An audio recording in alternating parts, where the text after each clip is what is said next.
Hi there, welcome back to the Business Gang. Today we're going to be talking about North Korea. What do you know about North Korea? This is a question that sometimes I ask my students in class because I also teach economics and many other subjects in social studies. And very often, what comes to their mind is about North Korea is if you go to any city in North Korea, you're likely going to see someone hanging on a tree. If you go to North Korea, you're going to see almost everybody is a soldier. People are poor, maybe you will see beggars on the streets, and probably only one fat person in North Korea who is Kim Jong un. Well, in some cases, some of those things are true, but the North Korea that you may not have seen will be revealed to you today. North Korea is one of the less developed countries that is actually advancing in many fields. North Korea uses what we call the intranet, which means North Korea is not connected to the internet. But the technology, the military technology, the society, the economic technology in North Korea is beyond measures. You would not imagine that it is a country that is called a repressive country, a country that is not exposed to our modern world. But while the mainstream media will not tell you about the economic development of North Korea, they will always tell you about the famine that will occur due to natural disasters. They will always tell you about the repression of the leader, Kim Jong un, but nobody will tell you about how North Korea is constructing modern cities. I mean, cities that are not cannot be compared to most cities in the world and giving free housing to the citizens.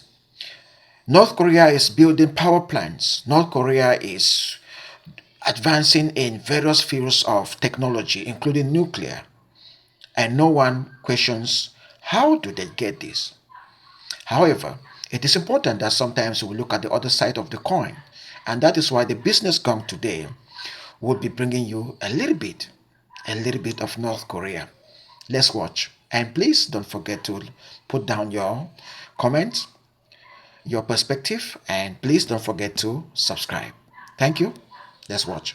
A new beach resort, and a new downtown with so many skyscrapers, it's being called Pyongyang. North Korea is spending big despite international sanctions on the authoritarian country.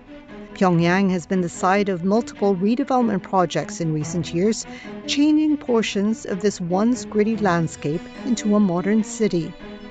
The latest sign of this building boom are these 80-story skyscrapers. 이 현재 제일 높은 살림집들로는 수도의 동쪽 관문에 자리 잡은 성화고리 80층 초고층 살림집과 북쪽 관문에 위치한 조니고리 80층 초고층 살림집을 둘 수 있습니다.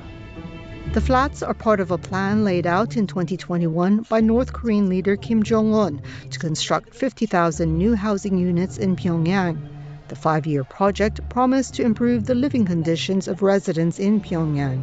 지금 이 초고층 살림집들에서는 평범한 근로자들이 생활하고 있는데 앞으로 나날이 변모되는 조국의 모습과 더불어 우리 인민들은 새로 일도서는 고리들과 살림집들에서 보다 문명하고 행복한 생활을 누려가게 될 것입니다. North Korean state media announced in late 2025 that the 5-year plan had reached its final stage, the construction of 10,000 new housing units in the city's Hwasong district.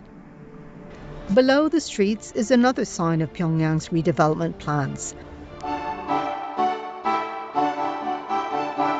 The city's underground metro first opened in 1972 with trains imported from China. For decades, the metro stations had a distinctly Cold War-era vibe, including muted colors, wood-paneled train interiors, and station walls adorned with propaganda murals. Now, several stations have undergone a facelift. At Yonggwang Station, long escalators descend to a revamped platform. Brighter colors and modern electronic displays present riders with a more modern station. 오늘 변천된 평양의 모습은 새로 일도선 고리들뿐 아니라 우리 지하철도를 통해서도 체감할 수 있습니다. 지하철도 역사들은 수도 시민들의 교통상 편의를 보장하면서도 매 역들마다 주제별 특성에 맞게 건축과 장식, 조명을 비롯한 모든 것이 조형예술화되었습니다.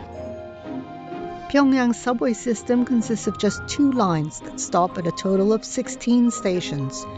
The metro does not reach the city's newest suburbs, which are home to the newly built high-rises.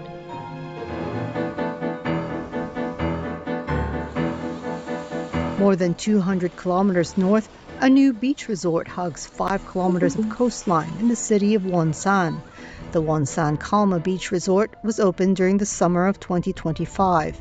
State media reports said it can accommodate nearly 20,000 people, with more than 50 hotels and attractions like water parks and restaurants available for visitors. But while the beach resort was initially open to Russian tourists, it has since been closed to all foreign visitors.